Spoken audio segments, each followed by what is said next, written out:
સુરતમાં આમ આદમી પાર્ટી અને ભાજપ આમને સામને છે। ઉમેદવારી પત્ર ભરવા દરમિયાન કાર્યકર્તાઓ વચ્ચે સૂત્રોચ્ચાર થયા છે। કાર્યકર્તાઓ મોટી સંખ્યામાં સામે સામે આવતા સ્થિતિ ગરમાઈ ગઈ હતી। આમ આદમી પાર્ટીના સમર્થકોએ નારા લગાવ્યા। સ્થળ ઉપર તણાવપૂર્ણ પરિસ્થિતિનું નિર્માણ થયું।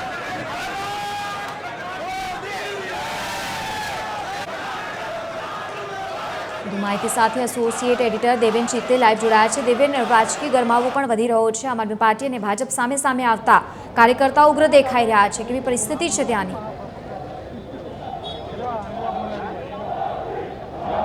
જે અત્યારે જિલ્લા કલેક્ટર ખાતે જે પ્રકારે તમામ રાજકીય ઉમેદવારો જે છે તે પોતાના ફોર્મ ભરવા આવી રહ્યા છે અને સ્વાભાવિક છે કે ભાજપ, કોંગ્રેસ અને આમ આદમી પાર્ટી એક જ જગ્યા ઉપર એકત્રિત થવાના કારણે સામસામે ભારે સૂત્રોચ્ચાર જે છે તે કરવામાં આવી રહ્યા છે અને તેને કારણે થોડા સમય માટે વાતાવરણ પણ ખૂબ જ તંગ થઈ ગયું છે। તમે જોઈ શકો છો અત્યારે જે આમ આદમી પાર્ટીના જે કાર્યકર્તાઓ છે તેઓ પણ અત્યારે ફોર્મ ભરવા માટે અહીં પહોંચ્યા હતા અને તેની સામે જ જે ભારતીય જનતા પાર્ટીના કાર્યકર્તા હતા તેઓ પણ અહીં પહોંચી ગયા હતા અને એના કારણે થોડા સમય માટે વાતાવરણ ખૂબ જ તંગ થઈ ગયું હતું, કારણ કે બંને પાર્ટીના સમર્થકો એકબીજાની સામે જે પોતે સૂત્રોચ્ચાર કરી રહ્યા હતા એના કારણે વાતાવરણ ખૂબ જ તંગ થયું હતું અને થોડા સમય માટે પોલીસે પણ દરમિયાનગીરી કરી હતી અને ભારતીય જનતા પાર્ટીના જે કાર્યકર્તાઓ હતા અને જે ભારતીય જનતા પાર્ટીના કાર્યકર્તા, કોંગ્રેસના કાર્યકર્તા અને આમ આદમી પાર્ટીના જે કાર્યકર્તા હતા તેઓ સામસામે આવી ગયા હતા અને વધારે સૂત્રોચ્ચાર થવાના કારણે વાતાવરણ તંગ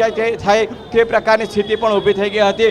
અત્યારે પોલીસ દ્વારા આવીને જે તમામ કાર્યકર્તાઓ છે આમ આદમી પાર્ટીના તેમને અહીંથી દૂર ખસેડવામાં આવ્યા છે અને તમે જોઈ શકો છો ત્યારે અત્યારે પણ ભારતીય જનતા પાર્ટીના જે કાર્યકર્તાઓ છે તેઓ સતત સૂત્રોચ્ચાર કરતા અંદર દેખાઈ રહ્યા છે। ખૂબ મોટી સંખ્યામાં જે કાર્યકર્તાઓ છે તેઓ અત્યારે તેમના સમર્થકો સાથે પહોંચ્યા છે અને તેના કારણે ભારે સૂત્રોચ્ચાર જે છે તે થઈ રહ્યો છે।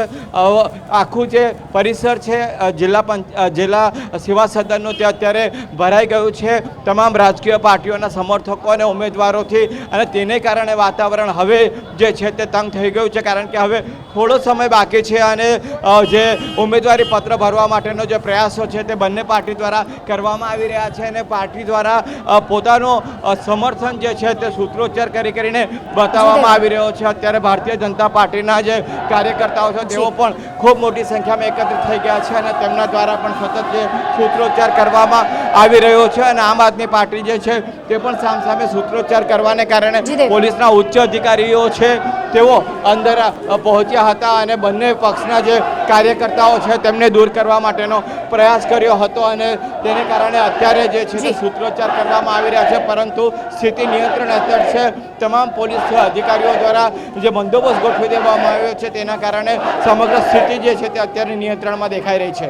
બિલકુલ દેવેન, આભાર સમગ્ર માહિતી સાથે જોડાવા બદલ। તો કાર્યકર્તાઓ આમે સામે આવતા પરિસ્થિતિ જે પ્રમાણે દેખાઈ, ઉગ્ર સૂત્રોચ્ચાર કરવામાં આવી।